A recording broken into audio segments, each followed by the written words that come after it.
Well, you find me today in the woods, obviously surrounded by trees. So maybe thinking, what are you doing today, Trev? Well, I'm looking for firewood, and this is a very, very good place for collecting firewood. I've got firewood from here before, and we're gonna have a little look around and pick out what's good to get and what I'm going to go and get the chainsaw with probably in a minute and get some. So first of all, what type of trees do we have? Well, nearly every tree you can see here is an ash, and ash are absolutely fantastic for burning, but these are all live trees and we're not going to chop down any trees today.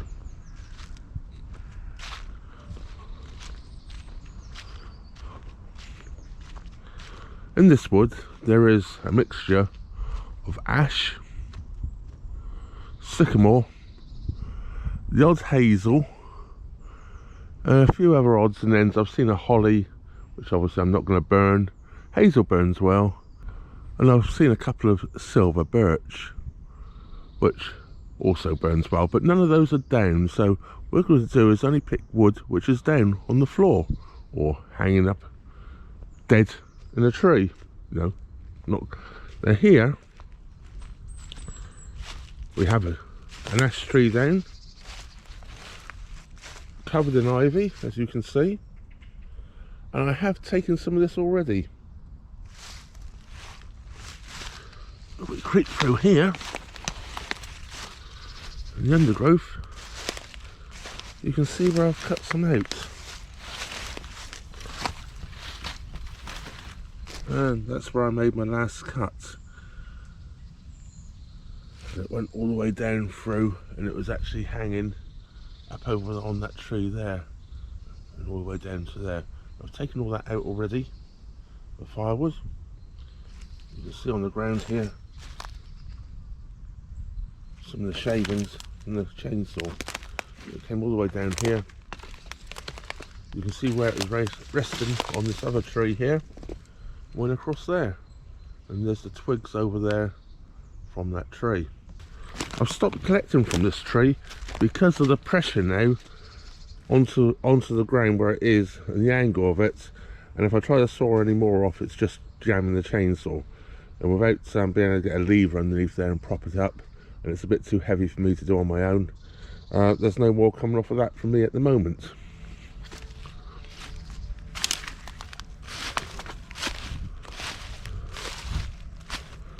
As I say, this is another ash tree down here. You can see where it's gone over, also covered in ivy, and this one still has green ivy on it, which is a lot harder to get off. A big tree, lots of wood there. I might tackle that another day, but at the moment there's easier pickings. Here we have a sycamore. Now when I first looked at this, before I cut any off, I thought that it's probably a little bit rotten, but I tell you what, that is as hard as nails still, and it burns absolutely brilliantly. And I've got some more still, another section I can take off there before the roots. So there's another one to take. It was laying down across there. You see where I cut off some where it was actually pointing up in the air a little bit.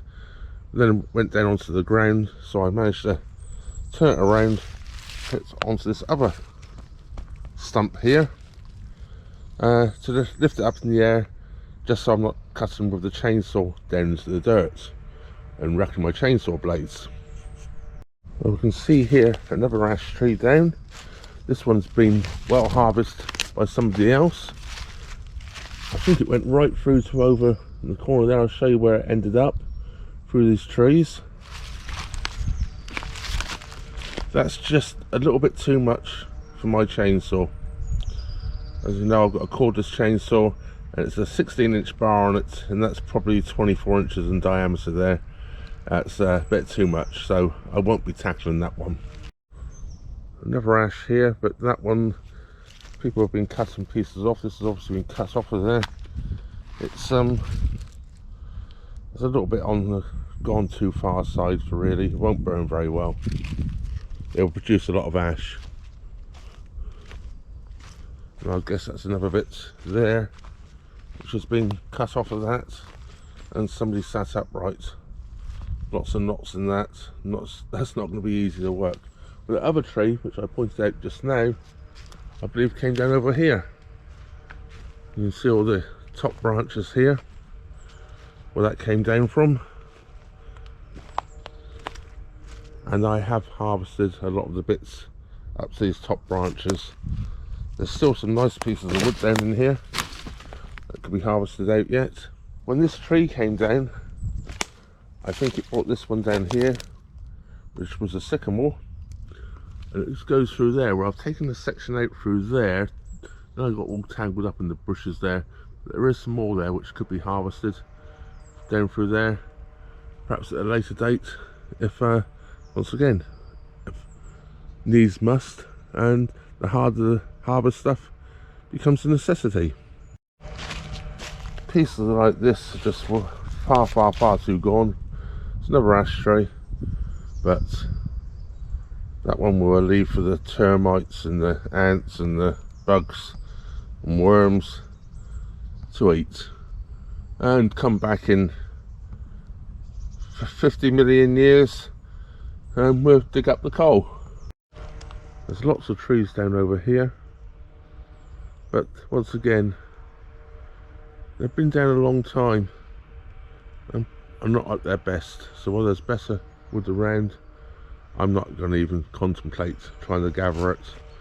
It will take a lot of drying out. It's burnable.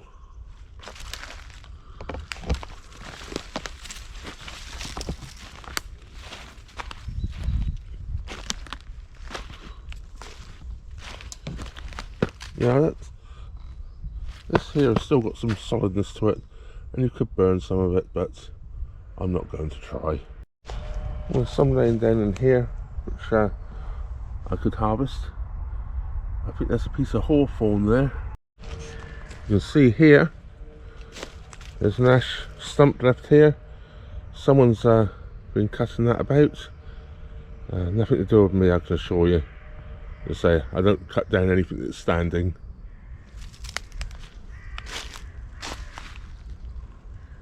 Holly there growing. Well, this piece of ash here, there's not much left here now. You see where I propped it up and cut some off. Probably 3 sections there left to cut, to pick up, which I wait on which I can carry it out. That came right through here, right over here. You can see down here where I've cut it off, and it laid right through, right across there, which is now both on my boat and my friend Steve's boat, as he helped me harvest that. I'll probably be back for the rest of that today or tomorrow.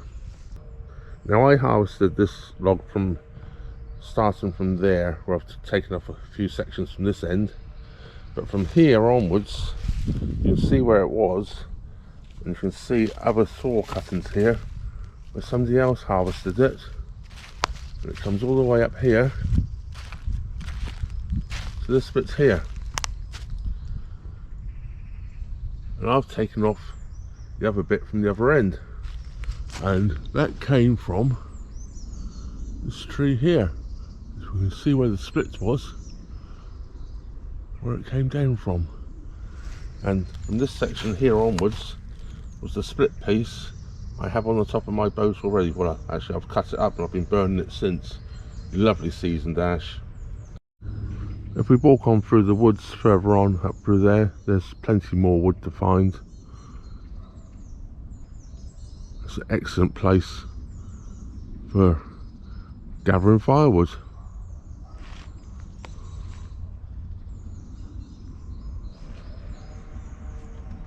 I love it here. When you're going to get moored in, or when you're going to get frozen in I should say, in the cold weather, make sure you've got plenty of food on the boat, And I've moored up here because one thing I do know for certain, I'm not going to go cold. I can keep the fire going for a long time. One thing you do have to do is be rather careful when you're walking through the woods, especially if you come down here on a windy day. There's a tree here, as I need to trip over. I'm not watching where I'm going, filming. The tree here is basically trying to come out the ground, but it's being held up at the moment by that tree there where it crosses over, and the branches right up the top there. Now that's looking quite dead up towards the top there, so I believe that's going to come down a not too distant future. But you wouldn't want to be standing underneath it when it does, so I try not to walk through the woods in windy days. I'm going to wander back up to the boat now and grab the saw. My mum will hate watching this because I have my extremely dirty blue padded shirt on, which I do for wooding, and anything that's dirty, like when I'm moving the boats and it's mucky, the ropes are filthy, because I don't want to get all my clothes horribly dirty. And they can be washed at the end of the season, ready to get dirty again next year. It keeps me nice and warm though, that's the main thing. My hands are a bit cold because I'm holding the camera. I do love walking through the woods. I could do this. I actually love being in the woods. I know some people are terrified of the woods. I feel at home. It's just wonderful. Absolutely wonderful. And if we keep our ears out, all the birds we can hear in the background. I know there's some noise of some machinery going on also in the background, but just now we could hear the woodpecker. Right, let's go and get the chainsaw and make some firewood.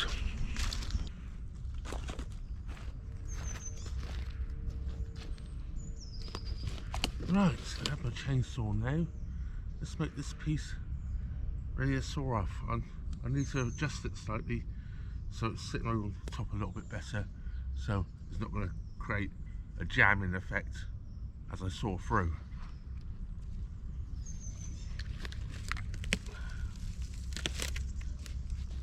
Roll that over like so, and then put it back down like so. There we go.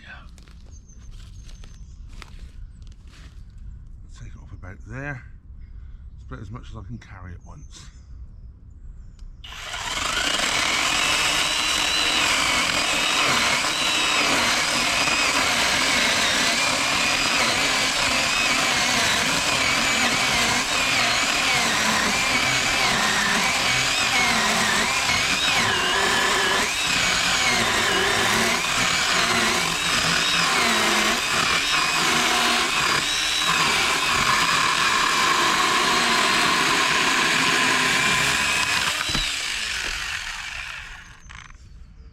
And there it is. So there it is, the piece I've just cut off. I can't cut much more than that at a time. I can't honestly carry it back to the boat, otherwise it's just too much for me. That'll cut into 3 rounds, and then chop into each piece. I'll probably chop into about 8 logs. So that's a good day's worth of fuel there probably for me. Well, perhaps not on this real cold weather, but when you can pick it up for free, I'll burn as much as I need to keep warm. Right, now I'm back at this piece. I've left the other piece where it is at the moment. I've just sawn it off. I'm going to cut up 2 or 3 pieces and take the saw and the camera back to the boat, and I'll spend the next half an hour or so carrying this out of the woods because it's heavy and I can only carry one little piece at a time. Let's make this so I can cut this off.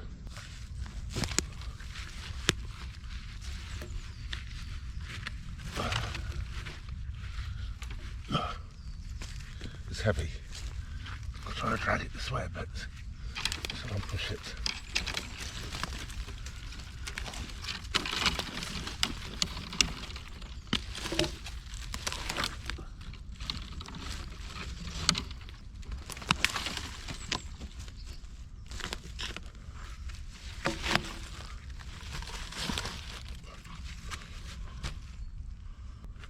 Right, now I've got in a position, I can cut it.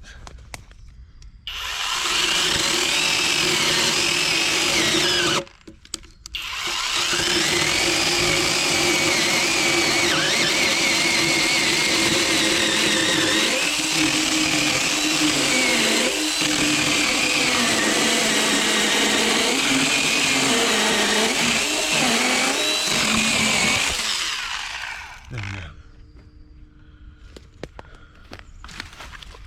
One piece.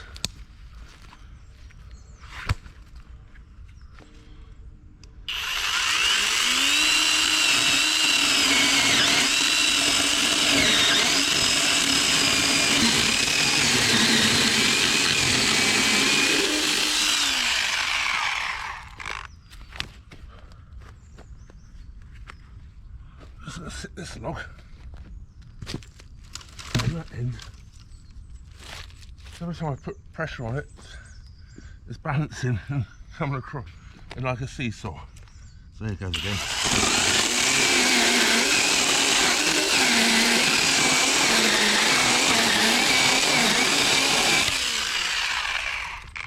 There we go.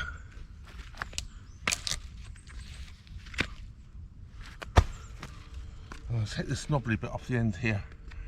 It's made it very heavy. I can't carry that out as one. So I'll put another cut on it. Whether I take that out, carry it out separately, we'll see. It'll be hard to cut anyway, hard to split. Once again, I'm gonna put another hook on that end. Just to put some weight that end to make it easier to cut. Now I'm going to cut from right here.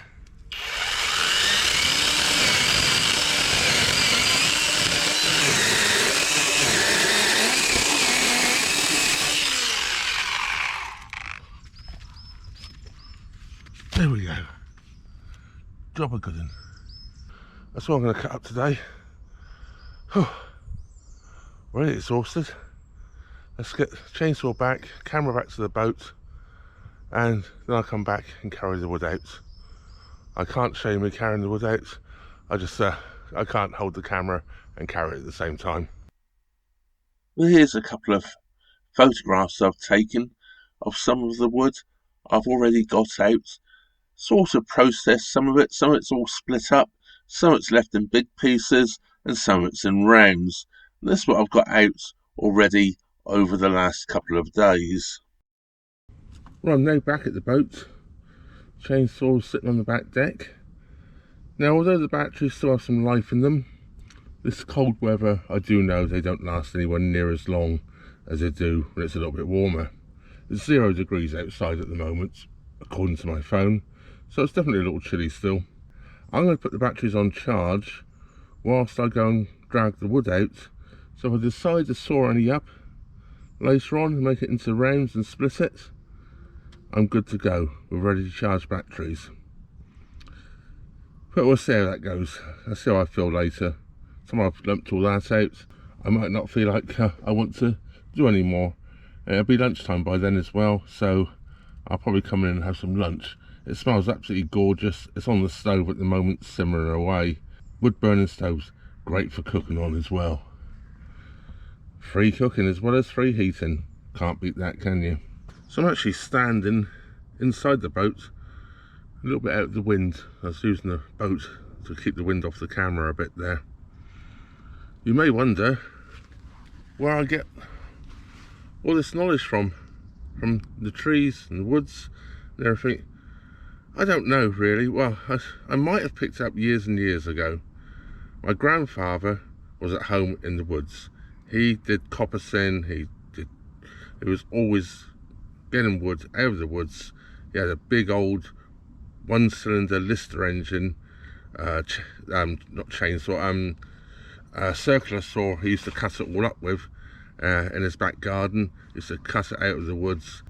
Well, already I just had to go and change the camera battery. That just shows you how lithium batteries really do not like the cold. They just shortens their lifetime outside quite dramatically. The camera there has been not running for 20 minutes maximum, where I normally go an hour, So big difference this cold weather. Anyway, what I was saying was, my grandfather, I might have picked up stuff from him. I'm pretty sure I probably did back in the day. I also was brought up in the countryside, so I learnt to identify all the trees. Ash is probably one of the best woods you can burn. It's absolutely brilliant. Even if you cut it down green, you can basically burn it straight away. I believe it's to do with there's such a low sugar content in ash that the seasoning process really isn't neither here nor there. It's, I believe, what I've been told, and I could be wrong on this, and I was only told this by another boater, it's due to the sugars in some of the woods that they take forever to season.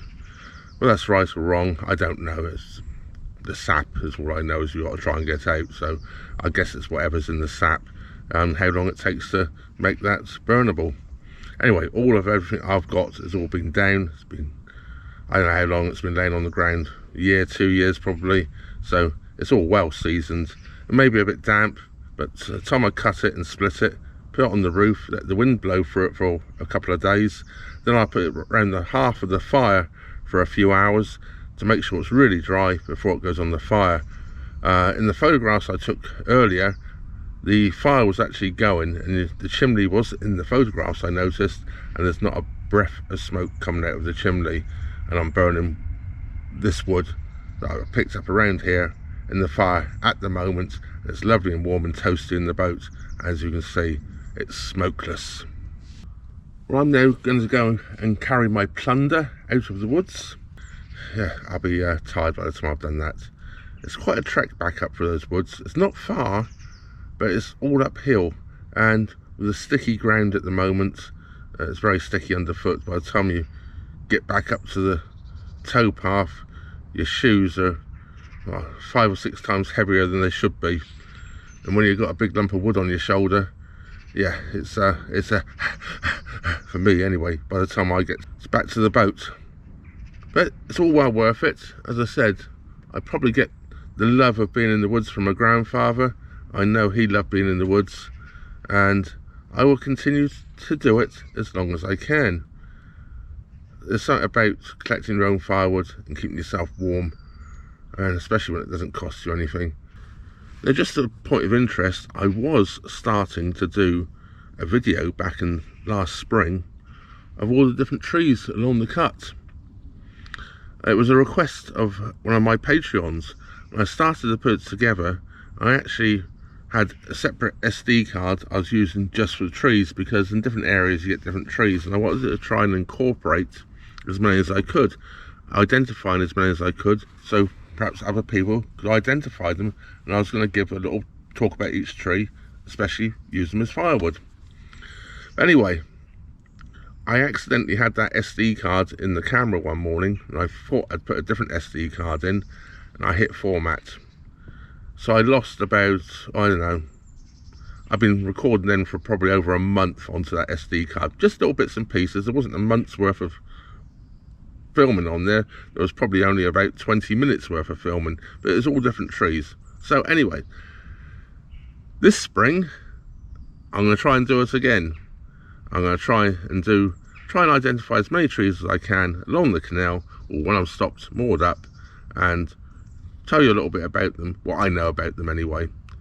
So that's something to look forward to, I think, anyway. And so we'll get back to that in one day. Meanwhile, back to the woods.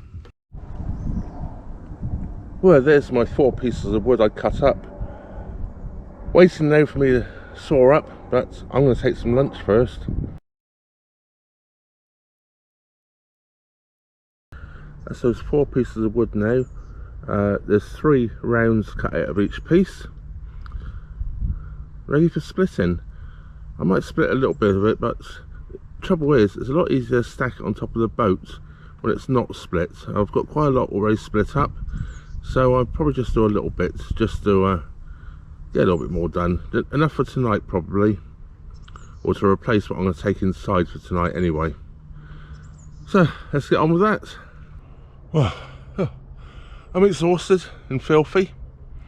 Muscle in my hat. I have to brush that off before I go back in the boat. Get all the sawdust off of me. But this actually came off the roof. It's It's been up there for a couple of days, so we can go inside today. The roof's all re-stacked up this end.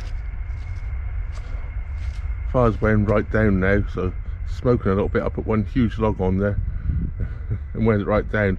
There's 26 inside the boat. But I don't want the fire to go out. All stacked up.